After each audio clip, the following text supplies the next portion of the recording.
Pessoal, então, primeiramente, boa noite a todos. A gente está aqui começando mais um Talk Circles. Dessa vez a gente vai falar sobre UX, usabilidade, acessibilidade e protótipos. A gente está com um convidado hoje, que é o Thiago Nascimento. Primeiramente, queria agradecer você por isso. Valeu, obrigado aí pelo convite. Presença do Thiago aqui hoje, agradecer a todo mundo que está aqui na live com a gente, está participando. Para quem ainda não conhece como que funciona o Talk Circles, é o seguinte, gente. A gente vai aqui, a gente tem um roteiro já preparado, né? A gente vai fazer as perguntas para o Thiago, ele vai dar a opinião dele, a gente vai discutir algumas coisas em relação ao tema. E se vocês quiserem participar também, a gente vai estar lendo as perguntas de vocês pelo chat. E a gente vai estar repassando aqui ao vivo para poder fazer essa interação, né? Então, vamos começar? Você quer fazer uma introduçãozinha sua? Bom, primeiro agradecer o convite aí a todos, pelo convite mesmo, e também que bacana a gente poder aí trocar uma experiência. Espero que seja proveitoso para todo mundo, assim como já está sendo para mim. Beleza. Então, galera, vamos começar. A gente tem algumas perguntas aqui, só para deixar ressaltado mesmo, né? A participação de vocês é essencial. A gente vai estar aqui ativo vendo as perguntas de vocês pelo chat do YouTube, tá bom? Thiago, a primeira pergunta que a gente quer fazer para você, assim, na sua opinião, o que um analista de UX faz? Cara, é uma pergunta um pouco abrangente, assim, e óbvio que em cada organização, em cada empresa, e até mesmo, acho que localização geográfica deve mudar um pouco. Mas, assim, hoje, o nosso trabalho, aqui em Lavras especificamente, a gente trata UX realmente a experiência do usuário. Então, é aquele cara que é um pouco, digamos, designer, é um cara que que entende um pouco da psicologia, um cara que entende um pouco de usabilidade, um cara que entende um pouco de acessibilidade.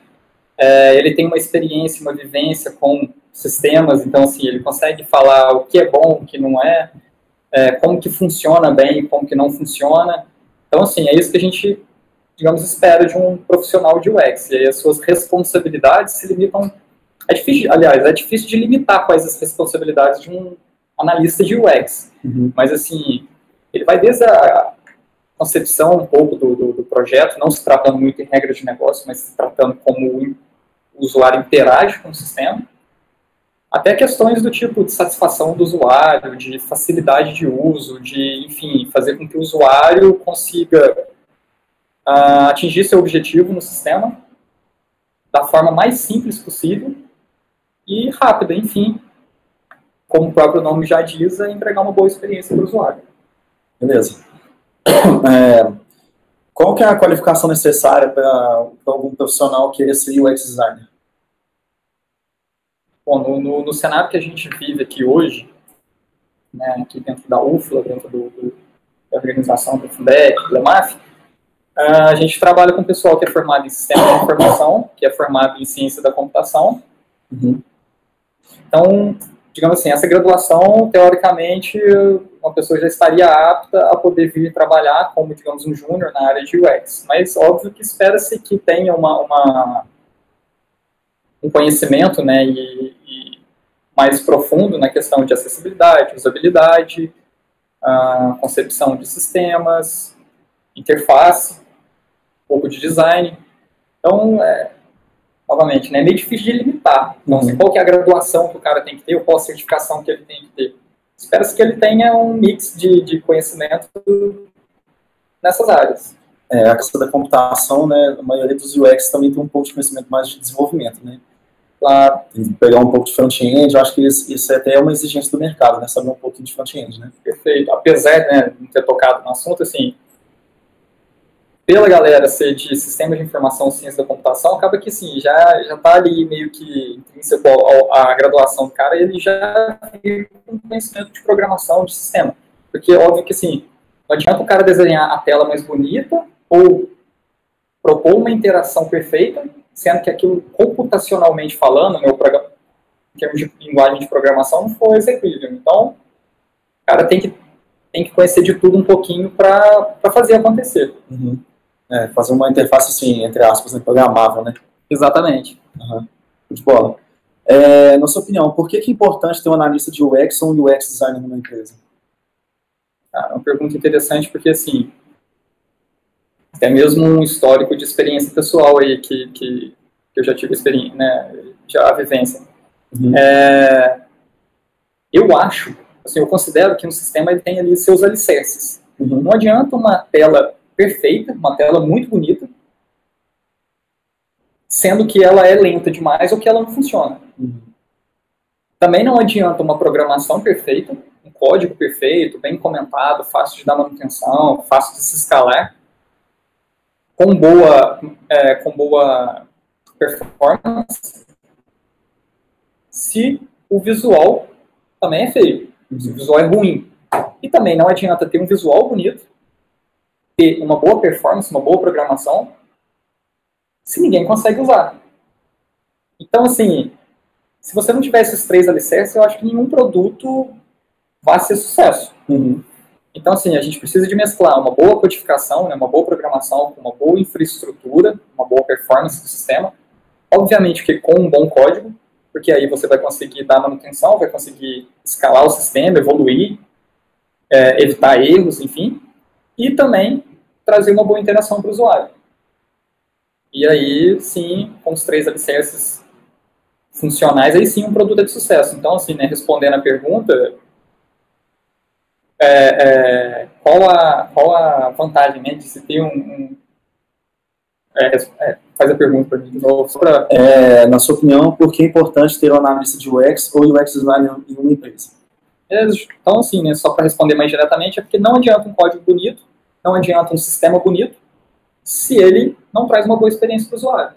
Está fadado ao insucesso, ao fracasso. Então, acho que somando isso tudo, aí sim, então, com certeza é importante que todas as empresas tenham alguém aí da área de UX para, enfim, trazer valor para o produto e sucesso para a organização. Bacana. Assim, uma pergunta minha agora, no caso. Não estou só entrevistando, não, viu, gente? Eu posso perguntar também, né? Uma coisa que a gente tem que, na realidade, de Lavras, que eu já observei, uma coisa que é o seguinte: as empresas, assim, não chegam a contratar diretamente um UX, né? Tem algumas empresas, por exemplo, assim, que elas focam mais no desenvolvedor do que tem um UX. Então, assim, a gente vê que tem um déficit nisso e realmente compromete, igualzinho você falou, o funcionamento, a performance do produto, né? E, consequentemente, também a interface. Por que você acha que essas empresas, assim, não resolvem adotar um UX? Entendeu? Cara, entendi. Eu acho que até tem uma resposta legal, assim, também por experiência. Imagina, quando se cria uma empresa, você está preocupado muito com o produto, com a entrega do produto. Uhum.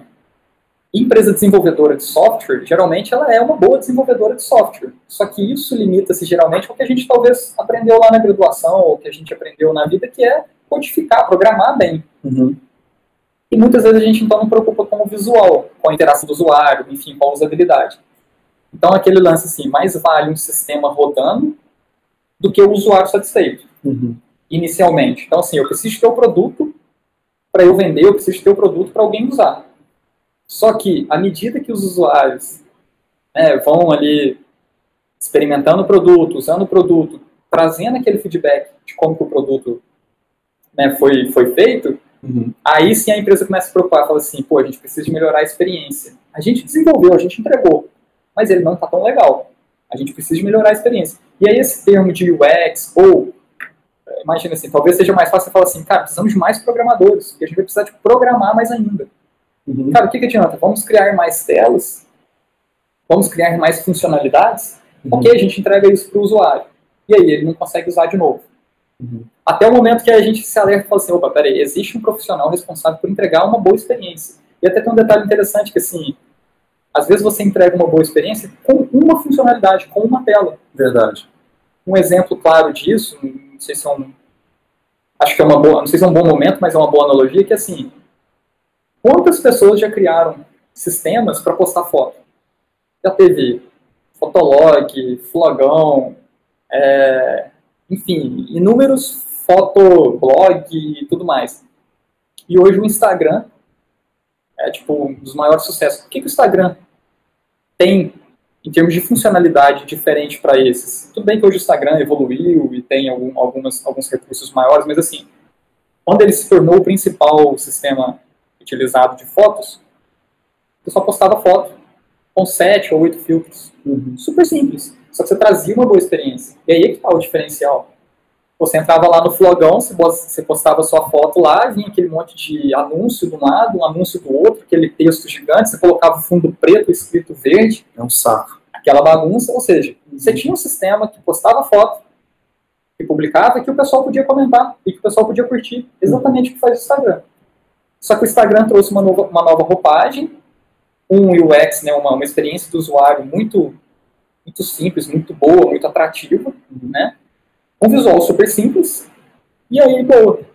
A gente, como diz, com as mesmas funcionalidades, a gente tem aí, tipo, o sistema mais utilizado de foto no mundo e que vem crescer e que tem super valor.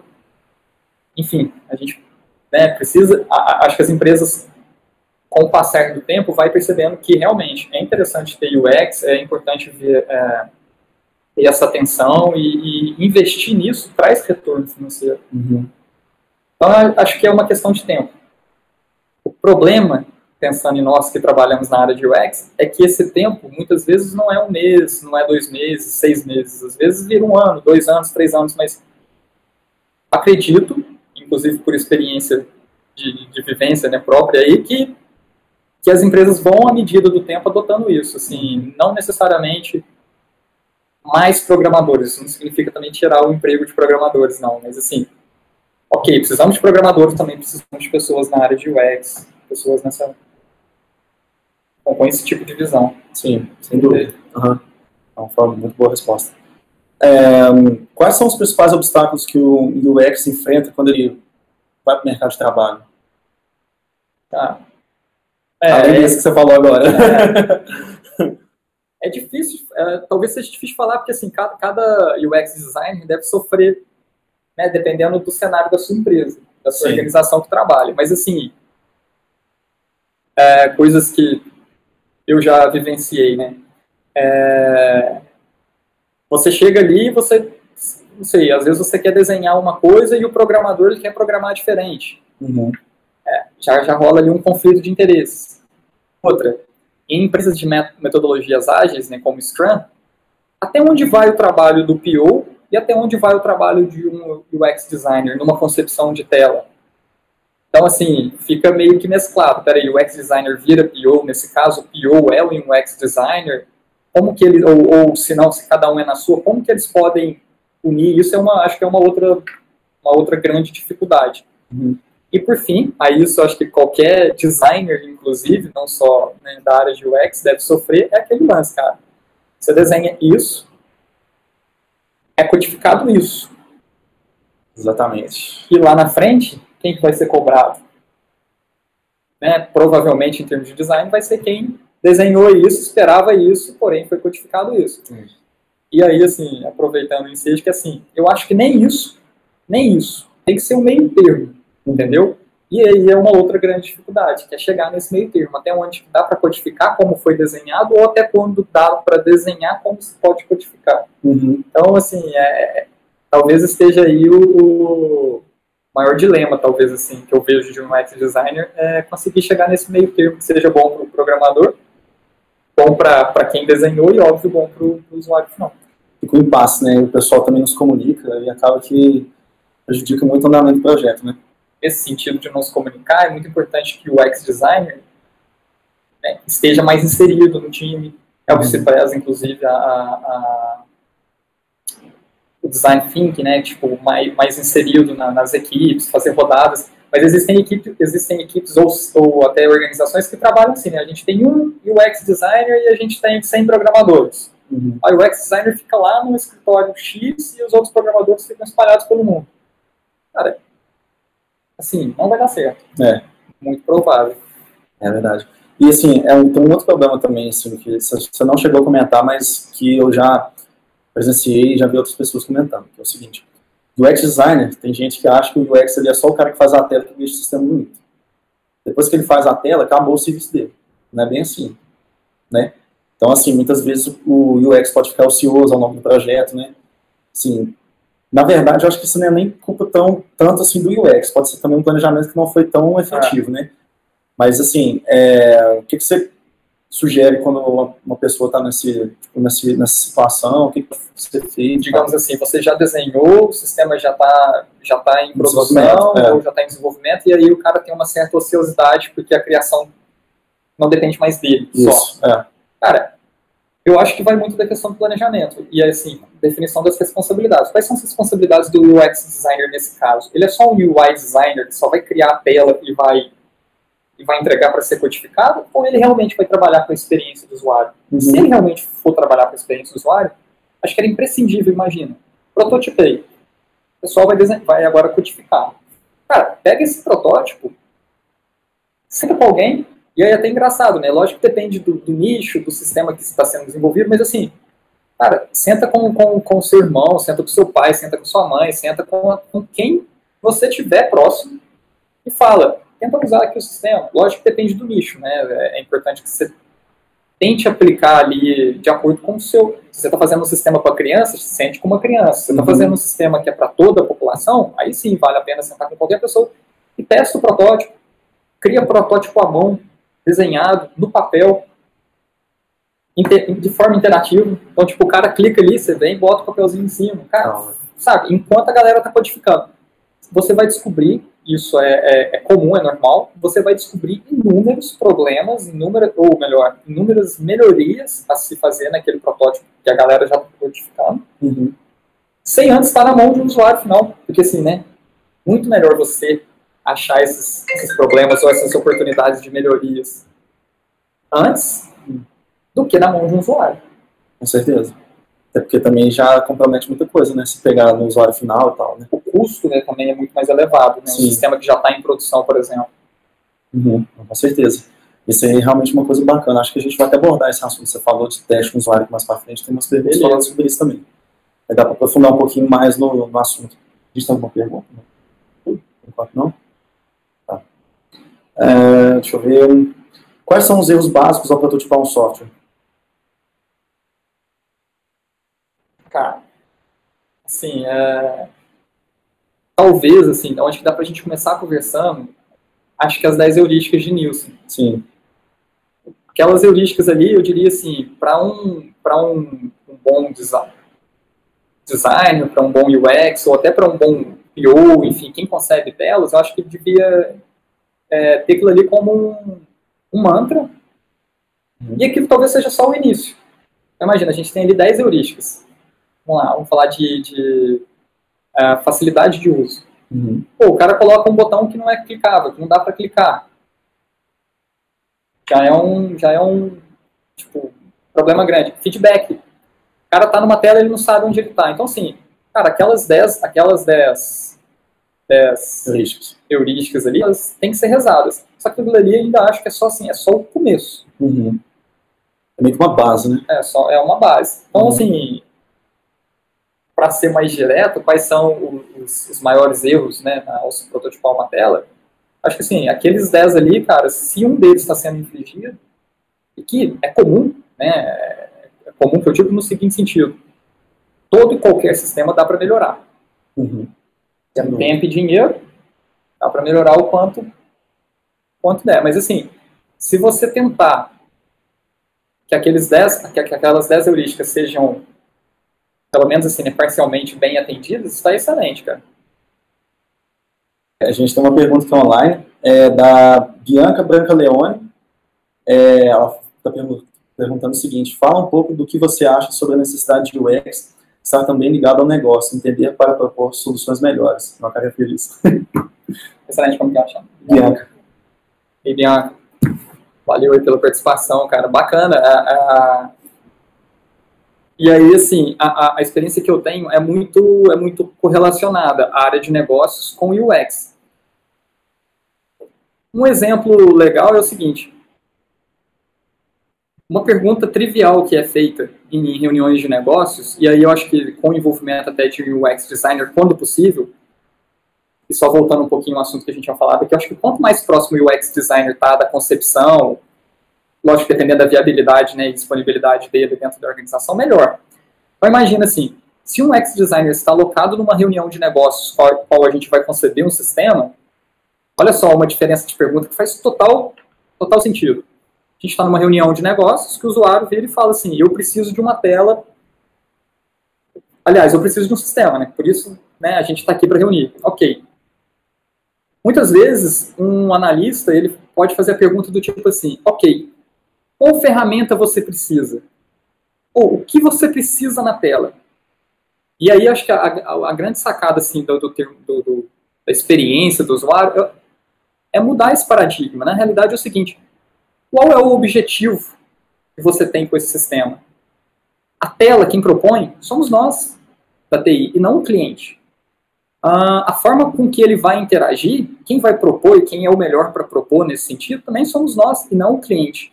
Então, o que a gente tem que extrair do cliente? É qual o objetivo, qual a necessidade que ele tem do sistema, onde que ele espera chegar com esse sistema, onde ele quer que o usuário chegue com o sistema, e não qual ferramenta, qual ícone, qual cor, qual tipo de tela pode estar. Então, assim, eu acho que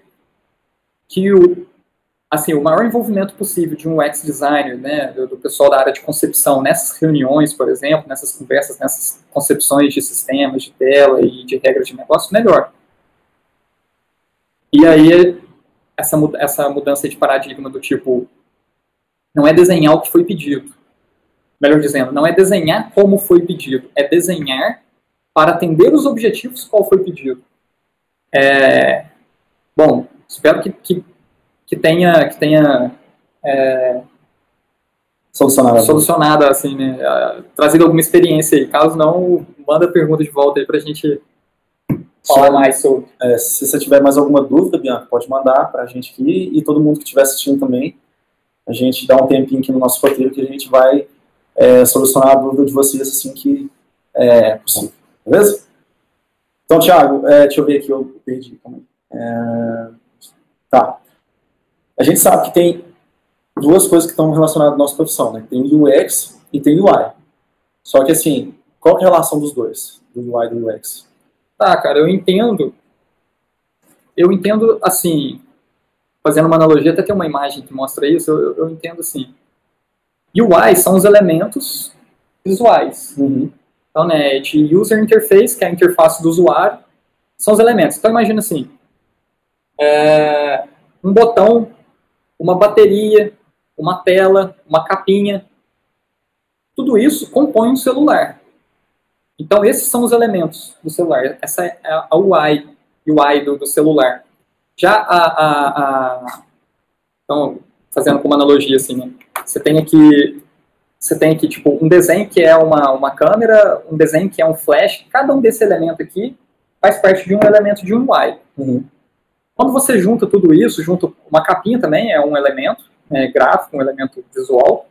E quando você junta tudo isso, aí sim você tem a experiência do usuário. Uhum. Que é, né, a união de todos os elementos visuais de uma forma que traga uma boa experiência. Então, celular, por exemplo. É fácil de eu segurar o celular? Isso aqui é uma questão de experiência. Para eu aumentar o volume, é fácil. Para eu desligar a tela, é fácil. Eu consigo, quando eu seguro aqui, né, embaixo do celular, aqui com o dedão aqui, como exemplo, eu consigo que o meu dedão vá lá no topo, até aqui embaixo do celular. Isso é uma experiência do usuário. Uhum. E aí, onde que a gente pode até melhorar? Imagina assim, se alguém desenhou o celular, né, alguém fez a user interface de um celular, e a gente diria assim, a gente é contratado para só desenhar a experiência do usuário, o que é complicado, né, porque já foi feita a tela, agora a gente só precisa de dar a experiência do usuário. A gente tem que trabalhar com o que a gente tem. Então, imagina, o tamanho da tela já foi feito. Uhum. Se meu dedão não chega lá no topo, o que eu posso fazer para dar uma boa experiência? Então, assim, exemplo, a Apple, digamos assim, uma empresa muito preocupada com essas questões de usabilidade, acessibilidade, o que ela faz? Então, exemplo, tanto no iPhone convencional quanto no Plus, já que seu dedão não chega lá em cima, se você dá um duplo clique aqui no home, né, no botão aqui, ele abaixa tudo para que fique acessível ao seu dedão. Então, assim, é uma sacada, tipo, genial, eu acho que da UX. Já o tamanho da tela, os seus elementos, como eles são a interface UI. Ele responde, né, um pouco.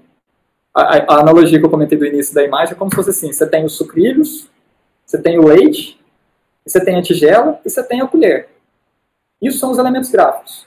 Então você desenha a tigela, você faz um scriptinho ali, bonitinho, faz um desenho, você faz uma colher, bota o bichinho ali na ponta da colher, você faz os sucrilhos, os pontinhos brancos ali de açúcar para ficar bonito, amarelado para lembrar o milho e tal. Ok, mas qual que é a experiência do usuário? Cara, a experiência do usuário é uma tigela que seja fácil jogar o leite ali no derrame, é jogar os sucrilhos ali e os sucrilhos fiquem fino fundo e você pegar a colher e conseguir tomar isso de forma agradável. Essa, acho que a distinção, assim, a analogia mais simples para a gente limitar o que é o que. Não vem só na interação, né? Vem mais na questão estética também. Também é. A gente tem uma pergunta aqui da Franciele Ferreira, né? Franciele. Ela está perguntando, ó, boa noite, gostaria de saber quais são os programas que você mais usa para criação. Legal. Valeu pela pergunta aí, Franciele. Seguinte, hoje, uma das coisas que eu gosto muito de usar é lápis, caneta, papel.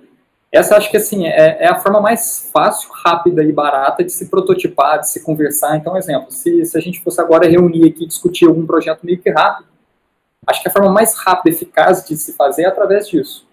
Então, protótipo mesmo à mão.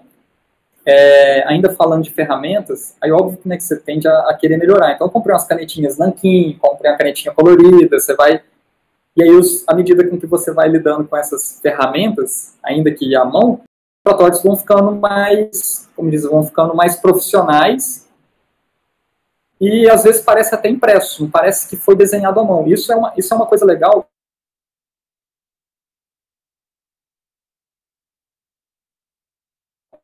E, assim, todo esse sistema, fazendo esse monte de desenhos aqui no papel, o cliente parece que ele recebe aquele sistema de uma forma diferente. Ele fala assim, cara, teve alguém preocupado com o detalhe, com o botão, entendeu? Com a minuciosidade. Aí na hora que chega lá no sistema, às vezes ele tem muito menos argumentos para quebrar alguma coisa. E óbvio, porque também a gente testou lá no papel antes de codificar. Ok, feito no papel, até não sei se é o momento aqui, mas eu tenho alguns exemplos aqui de desenhos prototipados, eu posso mostrar aqui, depois vocês comentem aí. Feito no papel é a hora da gente prototipar. Aí existem N ferramentas. Existe a Axure, né, que existe o Adobe XD, que é o Experience Design. Existe o próprio Illustrator, Photoshop. Caiu?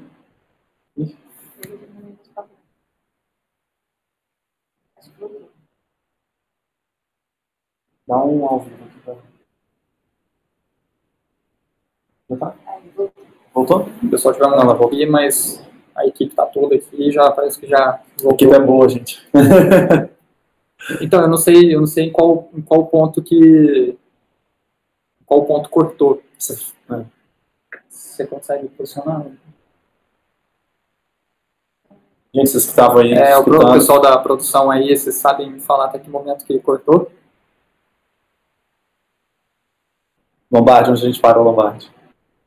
Acho que vocês podem continuar. Bom, eu tinha comentado aqui da parte do papel, né? Finalizada a parte do papel é a hora então da gente jogar no computador. E aí, assim, os softwares mais utilizados hoje, eu acho que são Sketch, que é para Apple, para Mac, né? O Axure, ou Ashure, que é um de prototipação também muito utilizado. Eu, particularmente, nunca usei. Tem o XD, que é da Adobe, é da suíte da Adobe, chama XD, né, de Experience Design.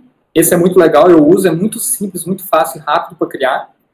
E no trabalho, particularmente, eu usava o Balsamic, que é uma ferramenta de prototipação bem simples, do estilo de arrasta e puxa, né, drag and drop, que você monta ali os protótipos tipo, de forma simplista, mas muito rápido. E aí depois ele é navegável e ele depois exporta em imagem ou PDF. É uma ferramenta paga, mas vale a pena, é boa. Mas assim, se tratando dos suprassumos, eu acho que o XD e o Sketch são talvez aí duas ferramentas boas, assim, se alguém viesse me falar assim, eu queria começar, eu daria a sugestão, se tiver um Mac, né, se tiver um produto da Apple, utilizar o Sketch. Caso não, eu recomendaria o XD da Adobe que é muito bom e fácil de utilizar. Inclusive, acho que já tem para Windows também, né? Já tem para Windows, já tem versão para Windows. Uhum. E aí, ok, protótipo, navegável, esses dois aí dão conta do recado. E se você quiser trabalhar mais com design mesmo, com elemento visual e UI aí eu já recomendaria Photoshop e Adobe Illustrator. O Photoshop, eu particularmente, eu uso muito para imagem raster, para fotografia, para edição de imagens. Então, assim, você tem uma foto, você precisa de cortar uma pessoa, você precisa de recortar, melhor dizendo, uma pessoa, você precisa de tratar, colocar cores, mas eu uso Photoshop. Agora, para criar protótipo, para criar vetor mesmo, assim, desenhos, ilustrações, aí eu uso tudo o Adobe Illustrator. Também é da suíte Adobe, e aqui é uma ótima aposta e é muito utilizado. Então, essas ferramentas todas aí, acho que é um prato cheio para qualquer designer. Valeu pela pergunta. Bacana. Valeu, Fé. Thiago, a gente voltando àquele assunto do UI e do UX, a gente sabe que existem as profissões separadas, né? O UI design e o UX design. Tem as definições separadas. O UI design pode ser um UX design e o UX pode ser um UI? Eu acredito que sim. Mesmo porque, voltando naquele assunto, hoje a gente tem quem codifica, aquele, né, o cara que bate o escanteio, cabeceia e, se puder, até ele defende o próprio cabeceio. Então, assim, acho que a gente não deve se restringir, tipo assim, o cara só codifica, esse aqui só cria gráfico, não, esse aqui só cria experiência do usuário. Eu acho que sempre pode haver um mix. E, enfim, eu acho que se alguém consegue entregar um bom resultado em várias áreas, nada impede, mas que especialistas, assim, é muito difícil ter alguém que é especialista em codificação, especialista em design, especialista em UX, porque para você se especializar você precisa estudar muito, precisa ter muita experiência, muita vivência. Então, assim, talvez a gente tenha, assim, aquele cara é especialista em UX, e ele é um bom designer, e ele programa. Mas eu acho que é difícil falar assim, não, aquele cara programa muito, é um excelente designer e, tipo, um UX fora da curva. É difícil, não é possível. Então eu acho que podem se misturar e também podem ter pessoas que trabalham só com uma área também, dependendo da empresa. Fica uma coisa mais, como é que fala, horizontal? Não é aprofundado, né? Fica mais... não sei te falar assim, eu acho que você pode meio que permear todas essas responsabilidades aí e talvez se especializar mais em algum, entendeu? Porque não dá tempo e nem tem como, acho que talvez um caso ser especialista mesmo em programar, em desenhar e experiência do usuário. Porque é muito assunto, é muita coisa. Quando souber mais coisas, tipo assim, separadas é melhor, né? No caso, então, né? Se souber um pouquinho de programação, design e tal. E mesmo porque, aí até assim, é até um ponto que talvez eu sou uma pessoa que sofre um pouco com isso. Acaba que quando você quer abraçar muito, como dizem, né, não queira abraçar o mundo porque ele é maior que seus braços. Quando você quer abraçar tudo, cara, aí você não se torna mais especialista em nada. E aí o difícil é você não se tornar um pato. Você tem asa, mas você não voa bem. Aliás, você voa, você nada, você anda. Mas você não voa bem, você não nada bem, não anda bem. Você vira um pato. Né? Você tem asa, mas não voa. Você tem perna, mas não anda. Você tem nadadeira, mas não nada direito. Então, assim, se eu pudesse sugerir a alguém que está querendo seguir uma carreira de UX, UI, o que seja, cara, fala assim, não, eu quero ser UX, eu vou estudar para ser excelente UX. Nada impede de entender de design, de programação. Sem dúvida. Com que um design de UX deve se preocupar ao começar um projeto de protótipo? Cara, talvez, retornando aqui à pergunta que a gente já falou, tipo, qual o objetivo do sistema? E não qual ferramenta deve ter, qual ícone deve ter, que cor deva ter. Isso é ao longo do tempo, né? Mas assim, primeiro, cara, qual que é o objetivo do sistema? E vou fazer uma analogia aqui. Qualquer sistema hoje que é muito utilizado, vamos falar assim, Spotify. O cara entra, é para escutar música. Ok, eu abri a interface com um clique. É um brainstorming, assim, uma ideia. Com um clique, eu consigo dar play e escutar uma música? Cara, você quer dar um play na música que você não gosta? Ou você quer dar com um clique, um play na música que você gosta? Muito provavelmente uma que você gosta. Então eu pergunto, quando você abre o Spotify, o que te pula na tela? São músicas que você não gosta ou música que você gosta? Muito provavelmente músicas que você gosta. E não à toa o Spotify é o player hoje, talvez, eu não sei, assim, mas talvez um dos players mais utilizados no mundo. Sim. Porque ele traz uma boa experiência. Instagram. Cara, você entra no Instagram para ver fotos, para ver o Insta Store, né? Ok. Você entrou no Instagram, com um clique, ou melhor, com 0 cliques, você já viu uma foto? Sim. Né? Agora, não posso e nem deveria, né, assim, dar um exemplo, mas pensa num sistema ruim, você teve uma experiência ruim no último tempo. Você entra e aquilo que você procura tá difícil de achar. Pronto, já é o suficiente para te fazer uma experiência ruim. E aí até legal é que assim, né, quando você entra numa loja e tem uma experiência ruim, você às vezes fala assim, não, eu vou na outra loja ali, nossa, mas ela é longe e tal, será que eu compro aqui ou não? Cara, na internet, a distância entre uma loja e outra, entre um sistema e outro, tá um clique. Então, assim, você perder a atenção de um usuário é muito mais fácil. E aí, por isso, cara, a UX, eu acho que é um fator assim, que a gente tem que dar muita importância, porque, cara, se com um clique eu entrei no Spotify e consegui escutar minha música, eu não vou para outro player. Agora, se você entrar num player que você tem que ficar dando 5, 6, 8 cliques até achar sua música, assim, cara, isso aqui não é bom. Uhum. E assim, passe a prestar atenção nisso, no seu celular. WhatsApp. Você entra no WhatsApp, cara, provavelmente o último grupo que você estava usando, ele já vem aberto. Dando um exemplo. Ou não. Ou no WhatsApp, um outro exemplo. Aquele último que recebeu, aquela última mensagem que você recebeu, está no topo. Está no topo não é à toa. E, pasmem, hoje existem sistemas de chat, de comunicação, que aquela última mensagem que você recebeu não está no topo. Você tem que caçar no meio de uma lista. É isso. Pronto. Já é suficiente você falar assim, cara, esse sistema é ruim. Né? Com certeza. É isso aí, cara. Beleza. Ô, Thiago, aqui agora eu vou fazer mais uma opinião sua também, novamente. Quando você está fazendo um projeto, começou a fazer um protótipo, de onde você tira inspiração para poder fazer a interface e tudo mais? Cara, Behance, que é uma plataforma criativa, né, da própria Adobe. Então, o Behance eu acho que é muito legal e é bacana porque lá tem como você filtrar. Exemplo, eu vou fazer agora uma apresentação, um PowerPoint, né, um Keynote para alguma convenção e tal. Uhum. Se você entra lá no Behance, você consegue falar lá, eu quero ver trabalhos editoriais. E aí fica fácil. Outro exemplo. Ou melhor, outra ferramenta legal o Pinterest. Lá também, né, você digita UX, você já acha... UX até é um termo muito abrangente, né, mas eu vou dar um exemplo assim. Você quer procurar dashboard, um painel de controle. Digita dashboard lá no Pinterest, já vai trazer vários, é fácil de ver, é fácil de abrir. E por fim, o Dribbble. Também eu acho que é uma ferramenta aí, mais para sistemas, né, o Dribbble. Lá também é a mesma coisa, você digita lá dashboard, aparece um monte de imagenzinhas, é fácil. Aí, não sei se entra muito na sua pergunta, mas o workflow, assim, o fluxo de trabalho, né, que eu faço, assim, eu vejo várias dessas e vou salvando algumas imagens, as que eu achar mais interessante. E aí, na hora que eu começo a criar, nada se cria, tudo se transforma, né? Você vai pegando essas imagens como referência e vai achando ali alguns elementos legais, cores legais, vai se aproveitando daquilo, vai fazendo um mix ali, uma coisa nova, e de repente você tem uma nova interface baseada em algumas legais.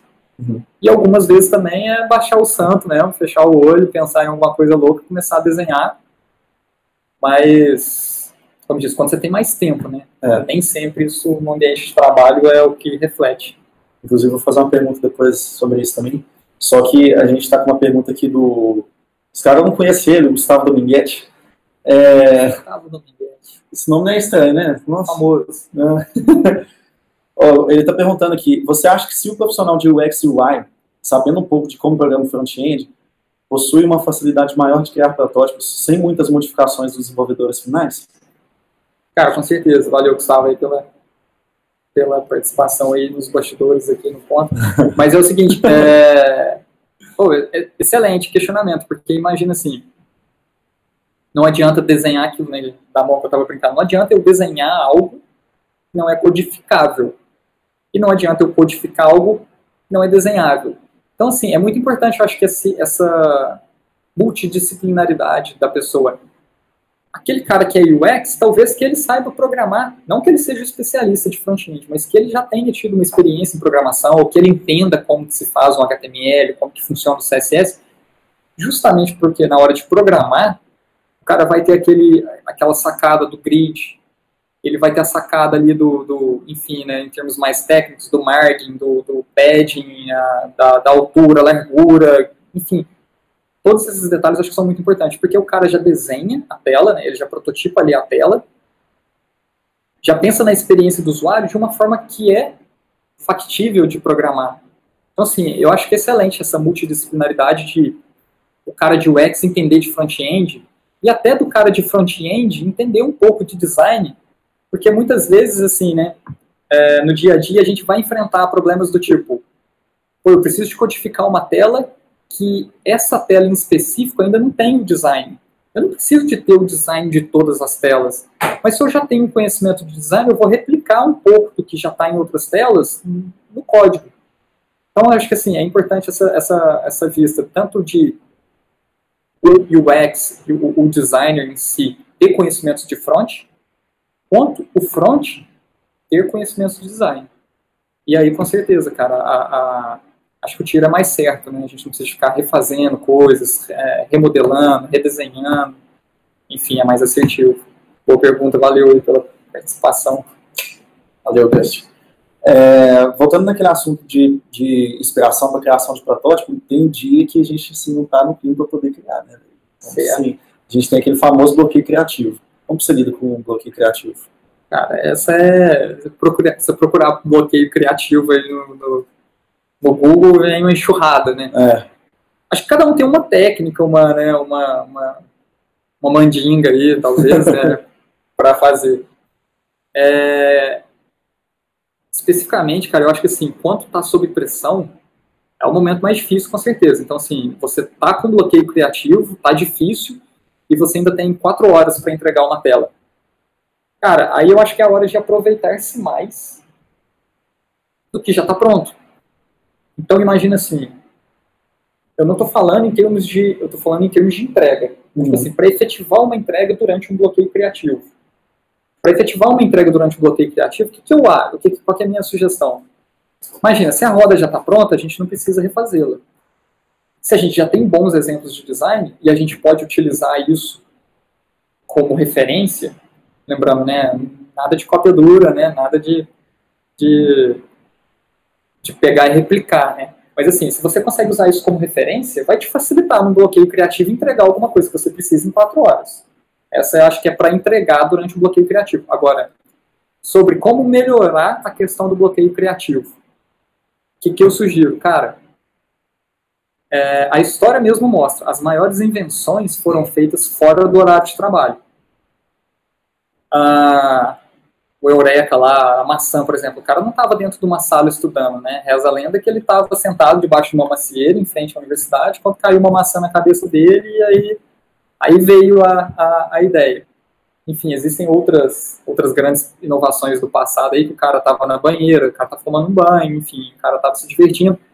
Então, acho que assim, tá com bloqueio criativo, cara, foge da sua zona de conforto, sai do seu corriqueiro, cara, vai praticar um esporte, vai correr, vai andar de bike, enfim, vai viajar, vai tirar foto, vai para uma outra área, e aí eu acho que quando você volta para o computador a coisa funciona.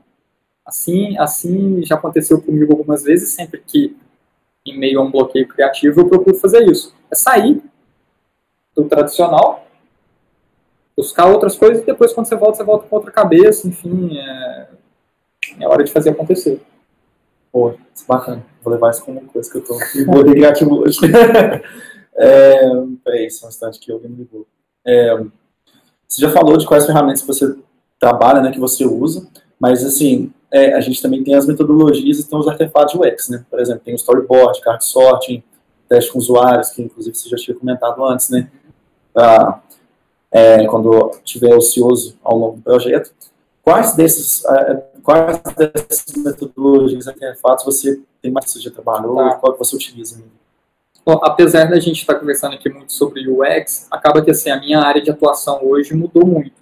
Então, assim, eu não trabalho mais diretamente hoje com a criação em si. Mas, assim, da época, né, que eu trabalhava, e até assim, a forma com que nosso ambiente aqui de desenvolvimento é muito ágil. Ágil mesmo. O que a gente trabalha aqui, que a gente considera, eu acho que hoje mais assertivo, é protótipos mesmo, então de baixa, média e alta fidelidade. Então, assim, a gente começa com os de mais baixa fidelidade sempre que possível, então, que seja no papel, rascunhado, passa para o cliente homologar, é um artefato bom de uso. Uhum. Talvez fuja um pouco do que é UX, mas assim, ainda na área de concepção. Memória de reunião, a gente chama aqui de memória de reunião um documento que toda conversa que a gente faz com o cliente, de concepção, de negociação, enfim, a gente cria um documento que registra tudo que foi conversado. Uhum. E a gente manda esse documento ao final da conversa para o cliente ver se tem alguma alteração ou se por ele está validado. Então, assim, a gente segue essas memórias como o que a gente precisa de fazer. Então, assim, apesar de não ser um artefato de UX, acho que é muito importante formalizar tudo através de uma memória de reunião para você ter ali um repositório, entender o que foi pedido, enfim, qualquer tipo de dúvida que você tem, se você, será que eu vou por aqui ou por ali? Pergunta isso, formaliza, e aí se você adotou uma certa medida, você tem formalizado que aquela foi a pedida, entendeu? E não vai ter tanto problema. Aí mais para a área de UX, fluxos, diagramas. Cara, muitas vezes a gente começa a falar para o cliente não entende, mesmo porque não é a área dele, não era para ele entender mesmo, né? Assim, quando você fala assim, não, porque eu vou clicar, eu vou fazer um cadastro, isso aqui vai para o banco, vai fazer um pré-cadastro, depois só vai cair no banco de dados. O cara fica louco. Então, assim, diagramas, aí até diagramas e fluxos, eu acho que são fundamentais, porque se o cliente se perde, ele vai lá, né, tipo, ele não, tá, se eu cadastrar, acontece isso, se eu excluir, acontece isso, facilita para o usuário. O famoso entendeu, você quer que eu desenhe, né? Por aí.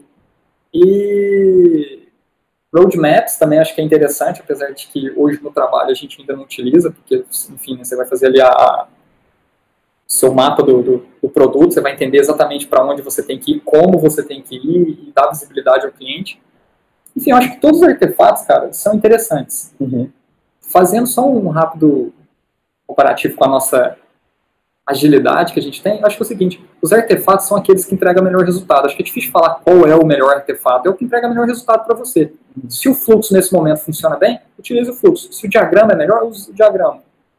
Mas acho que assim, protótipo, memória de reunião e fluxo é tipo básico, assim, isso tem que ter para um trabalho de UX. Uhum.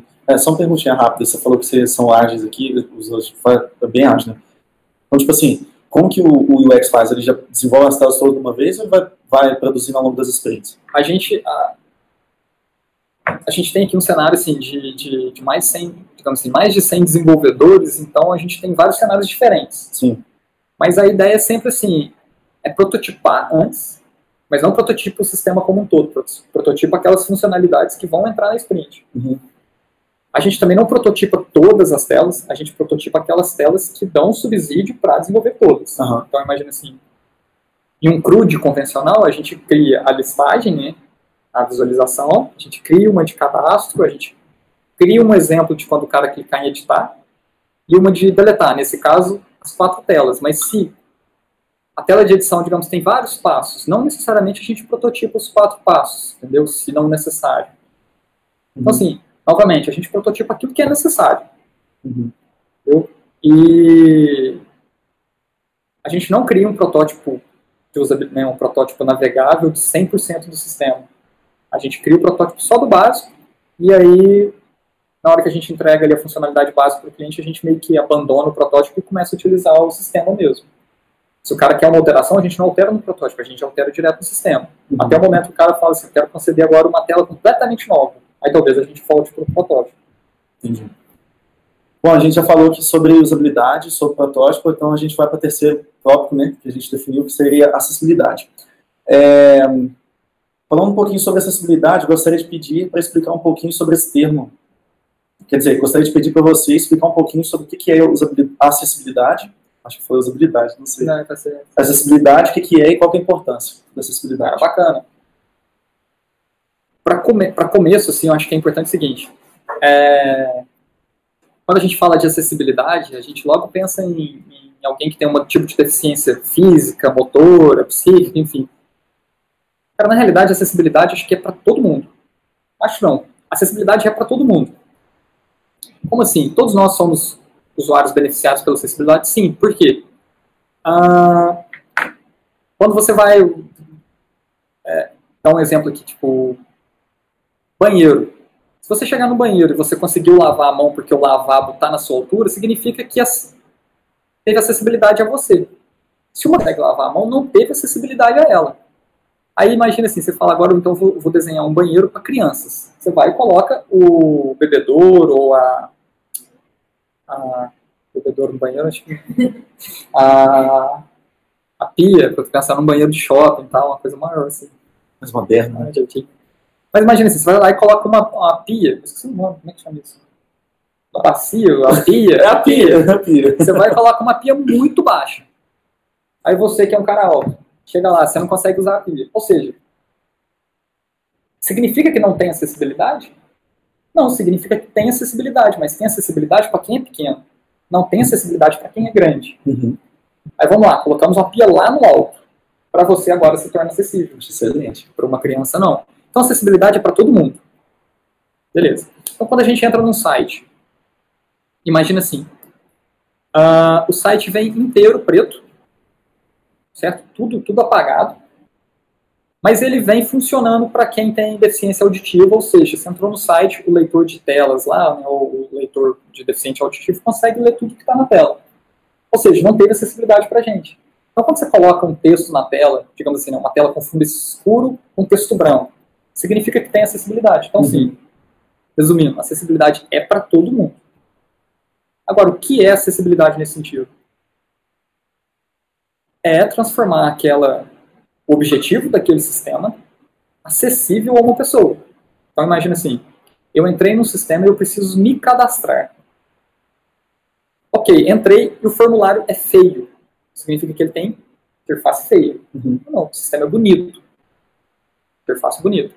Aí eu clico no primeiro campo, preencho meu nome, dou tab, ele volta para o campo anterior.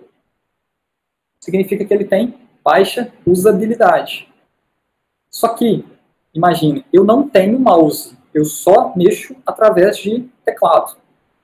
Se eu dou um tab e o esperado era vir para o campo de baixo e ele vai para o campo de cima, significa também que ele tem baixa acessibilidade. Então, acessibilidade, cara, é para tudo, é para todos e é tudo que a gente faz, ao contrário do que a gente pensa. E a gente fala assim, eu fiz um site e tal, você vai tratar acessibilidade? Não vou tratar não. Cara, você tratou já de alguma forma. Mas pode ser que você deu baixa acessibilidade, porque você fez acessibilidade só para um usuário que, digamos, não tem nenhum tipo de deficiência. E aí existem vários tipos de deficiência, e aí depende, tipo assim, né, da acessibilidade para qual tipo de deficiência. E, só aproveitando, existe a WCAG, né, que é um documento, uma norma do governo, da W3C, se eu não me engano, que é o órgão regulamentador aí, que comenta quais são, digamos assim, o mínimo de acessibilidade que você tem que colocar no site, quais são as diretrizes. Então, do tipo, eu entro num site, qual a tecla que eu aperto para eu ir para o primeiro campo? Quando eu coloco H1 no título, é simplesmente para ele ficar bonito? Não, porque quem entende de CSS, a classe que você colocar lá no CSS, você consegue dar a cor que você quiser, mas o H1 significa o título pai da página. Então, quando um deficiente visual, por exemplo, entra num site e tem um sistema auditivo para ele ler o site, quando ele vai acessar, ele quer saber qual é o título da página, então ele vai direto no H1. Então, digamos assim, que o software dele já está preparado para ele, com uma tecla, saber qual é o título da página. Aí imagina, ele vai lá, clica e lê assim, imagem. Tem acessibilidade? Provavelmente não. Agora o cara vai lá, clica e fala assim, bom dia, Michel Temer faz cirurgia em São Paulo. Beleza, você tratou a acessibilidade do sistema para um deficiente auditivo. E assim vai. Enfim, é um cenário grande, mas eu acho que é importante ter essa ideia aí, que a acessibilidade é para todos. Inclusive, só complementando o que você falou do WCAG e tal, ele também tem as heurísticas, né? Tem umas regras pré-definidas, assim como a gente falou antes de Nilce, eles têm as regras já pré-definidas de algumas boas práticas de acessibilidade, né? Por exemplo, igual você falou do H1, eu acredito que o H1 tem que ter só um H1 na página, umas coisas assim, entendeu? E tem um ranking lá que você tem que atingir com o seu site. Então, assim, você acessando a página, tem como você fornecer o link do site que você está desenvolvendo para você poder ver quão acessível ele está em relação a essas regras e a verificação. Então, a gente dá um score lá, né? E aí, com isso, também ele te fala se você está validado ou não, né? De acordo com a acessibilidade. Isso. Ele também te traz algumas... Ele te instrui como colocar acessibilidade no seu site. Então, e tem um detalhe também para quem trabalha com o governo tem um documento que normatiza como todos os sites e sistemas do governo deveriam ter acessibilidade, do tipo contraste. Então, sabe quando você entra no site, o site é branco com escrito preto, aí você clica lá em contraste, o site fica inteiro fundo preto com letra verde, branca, amarela. Isso é para quem tem deficiência visual, né? Para quem enxerga pouco, conseguir enxergar a tela. E o governo tem essas normas, tem essas diretrizes. E aí eu acho que assim, se alguém quer acessar, se alguém quer que o seu site, seu sistema seja acessível a todo mundo, ou seja, com boa acessibilidade, acho que é importante ler esses documentos que a Ana tocou aqui, que é uma boa diretriz aí a seguir. Principalmente quem está querendo seguir essa parte de acessibilidade. Eu acho que é bem essencial ter o conhecimento disso. Né? Você acha que a acessibilidade impõe limite no desenvolvimento web? Eu acho que não, cara. Na realidade, assim, ele pode trazer dificuldades, o que é diferente de limites. Pode trazer algumas dificuldades. Então, assim, óbvio que você vai desenhar um site sem tratar acessibilidade é muito mais simples. Quando você vai desenhar tratando a acessibilidade, ele se torna um pouco mais custoso, mais difícil. Mas óbvio que você tem um objetivo para isso, que é atingir mais pessoas, né, ter um público-alvo maior, conseguir chegar na casa, né, nos computadores de todo mundo. Então, assim, acho que no limites, acho que é um pouco difícil de falar. Impõe dificuldades, certo? Porque, por exemplo, você tem um sistema de desenho e o cara não pode usar o mouse. Ou como? É impossível? Não é possível. Através do teclado, mas é mais difícil. Então, assim, na minha concepção, acho que não limita, dificulta. Entendi. A gente está com o tempo aqui quase acabando, né? Então, assim, vou fazer mais uma pergunta de acessibilidade e depois a gente finaliza. Pessoal, se vocês tiverem perguntas, pode mandar para a gente, tá? Por favor. Então, assim, o tempo está acabando, então... Não foi your doubts. Vou subir essa frase agora. Quais são os benefícios da acessibilidade para as empresas? Cara, é o que a gente acabou de falar, é chegar no computador de todo mundo. Então, imagina. Eu não tenho dado aqui agora pronto, mas assim, a quantidade de pessoas que se tem algum tipo de deficiência não é pequena, é grande. Consigo os números, né, caso queira eu possa disponibilizar depois. Não é pequena. Então, assim, você quer abranger todo mundo? Óbvio que é um ótimo benefício para a organização, para a empresa, para um sistema, para um produto, ter boa acessibilidade. Porque aí sim você vai chegar em todo mundo. Perfeito? Beleza. Pode fazer mais um para finalizar? Então, aqui, só para poder fechar a conversa nossa, para quem está querendo começar a carreira de UX, quem está querendo trabalhar nesses 3 nichos que a gente abordou hoje, né? Acessibilidade, usabilidade e prototipação. Quais são as dicas que você dá, que você recomenda para o pessoal?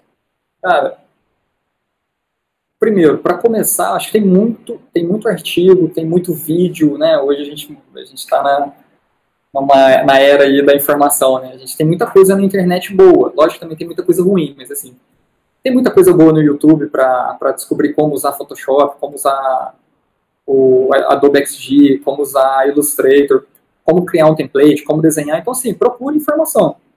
Eu acho que, assim, a gente aqui, né, que, por exemplo, a gente está no interior de Minas Gerais. Para a gente é muito mais fácil, por exemplo, encontrar conteúdo legal e rápido, de forma mais acessível, mais barata na internet, do que correr atrás de um curso, que muitas vezes a gente nem vai encontrar por aqui. Então, assim, dica 1, corra atrás desses materiais, que tem muita coisa boa.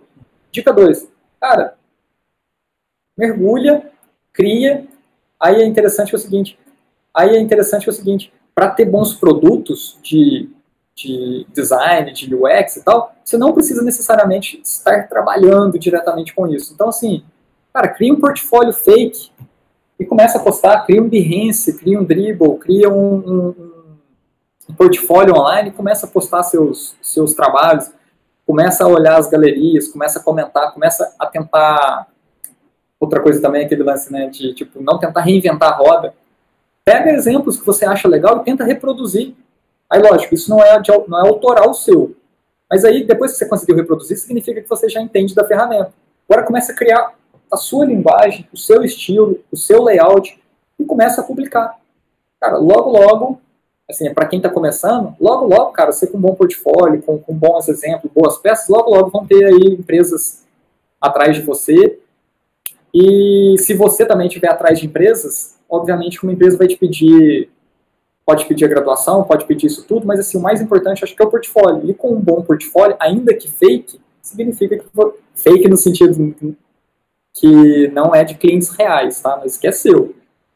É certeza de sucesso aí, é certeza de que, né, se uma organização estiver procurando uma pessoa boa e você consegue esses resultados, vai dar boa aí. Você tem uma carreira promissora pela frente. Muita gente faz design, né, de site, de coisa. Talvez seja uma definição de portfólio fake também, né? Exatamente, cara. E tem muitos casos desses na internet que esses caras são contratados pelo redesign que ele fez. Sim. O cara redesenhou o Instagram, tô dando um exemplo. Aí o cara lá do Instagram viu a galera, todo mundo curtindo, de repente esse cara é chamado lá pelo Instagram e falou, cara, vai pra dentro aí, vamos melhorar a nossa interface. Massa. A gente tem mais uma pergunta aqui antes da gente finalizar, do Otávio Faria. Ele está perguntando o seguinte: qual a melhor forma de validar a usabilidade e acessibilidade? Muitas vezes vejo que algumas heurísticas não cobrem todos os fatores. Pode-se dizer que os testes com usuários ainda é o melhor modo? Cara, pergunta bem elaborada. Otávio, bacana aí, valeu a participação. Boa pergunta, cara. Primeiro, eu acho que é o seguinte, as 10 heurísticas, como a gente já tinha comentado, eu acho que é só o começo de tudo. Realmente, como você falou, não cobre tudo. Mas cobre o básico. E eu acho que aquelas 10 ali já tem que ser garantidas. Ok. Outro, igual o próprio Renan comentou aqui, existem alguns validadores ou sistemas que trazem um score para você na internet. Então, assim, você joga lá a sua página, o seu URL, o seu arquivo, e ele vai te dar um retorno no score falando assim, ó, tá com boa usabilidade ou tá com má usabilidade? Cara, também tente trazer o melhor score possível com esses sistemas. Mas de nada adianta você falar que as 10 heurísticas estão ok, que você tem bons resultados, né, score, boas pontuações nesses sistemas, se na hora que chegar no usuário, o usuário não conseguir usar ou ele não ter boa experiência. Então, acredito que também é importante essa validação junto com o usuário. E assim, é muito importante, acho que vender essa ideia de que sempre dá para melhorar. Então, qualquer tipo de celular que a gente tiver hoje, qualquer tipo de notebook, qualquer tipo de, enfim, de televisão, qualquer tipo de produto, dá para melhorar. Assim como qualquer sistema, dá para melhorar. Tendo tempo e dinheiro. Não à toa, Microsoft não parou de desenvolver o Windows, não à toa a Apple não parou de desenvolver o macOS, não à toa nenhuma empresa de celular parou de desenvolver novos celulares. E não à toa a gente nunca vai parar de desenvolver novos sistemas, novos sites. Então, assim, é importante entender que sempre que a gente for no usuário final, ele vai trazer feedbacks que dá pra gente melhorar. E aí vale, tipo assim, você atendeu bem as 10 heurísticas, você está com boas pontuações nesses sistemas de validação, e os usuários estão falando bem do seu sistema, ok, cara, acho que já está bem atendido. Ainda assim dá para melhorar. Então, acho que é um mix disso tudo aí. Acho que responde. Beleza? Mais alguma pergunta? Valeu, Otávio. Não. Obrigado, Otávio, pela participação. Bom, pessoal, então a gente chegou aqui no final do nosso Talk Circles. Queria agradecer de novo o Thiago por ter vindo. Valeu, obrigadão. Pela oportunidade. Queria agradecer a todo mundo que participou aqui da live, que mandou pergunta, que assistiu, tá? A gente vai disponibilizar o vídeo, acho que agora vai editar, não sei como é que vai ser. Depois, né? A gente vai fazer depois. Eu tenho que mandar no ponto, esqueci, gente. Queria agradecer também ao pessoal da UX, né, que também está aqui como apoio desse evento. Massa, inclusive, galera. Eu e o Thiago estamos fazendo parte da comunidade, para quem não conhece, né, que a gente está querendo evangelizar essa questão de UX em empresas e fazer esse networking igualzinho a gente está fazendo agora. A gente valoriza isso muito. Então, se você que está vendo a live agora tem interesse, a gente vai disponibilizar o link da página depois. A gente tem um grupo no Slack, no WhatsApp. A gente está querendo migrar para o Slack muito em breve, para a gente poder fazer esse network, essa troca de informação melhor. Então, se você tem interesse na área de UI, UX, design, qualquer que seja, você vai ser muito bem-vindo, bem-vinda, tá? Vocês serão bem-vindos na nossa comunidade. E a gente está planejando outros próximos eventos de UX no próximo ano aqui, né? E a tendência do negócio é só crescer. Então, pessoal, obrigado de novo pela participação. Agora vou fazer aqui assim, rápido no YouTube, né? Deixa o like pra gente. Deixa o like, clica no balangudão. Deixa o like, inscreva-se. A gente coloca um card aqui depois, talvez, para algum outro dos nossos outros Talk Circles, né? E segue a nossa página do GDG Labras no Facebook, segue a página do UX. A gente vai colocar também os contatos do Thiago também, qualquer coisa. Pode, Thiago? Beleza, claro. Tá, beleza? A gente poder fazer essa interação também, entra no o UX, que ele também vai estar lá. E é isso aí, galera. Obrigado pela participação. Valeu, galera. Parabéns aí a todo mundo que está aí nessas comunidades, aí nessas organizações. Parabéns mesmo, que é muito legal ver o pessoal engajado nisso aí, vale muito a pena. Valeu pela oportunidade aí da gente trocar essa experiência e, pô, tô honrado aí de participar. Valeu demais. Obrigadão por tudo e tamo junto. Show, galera. Obrigado. Valeu.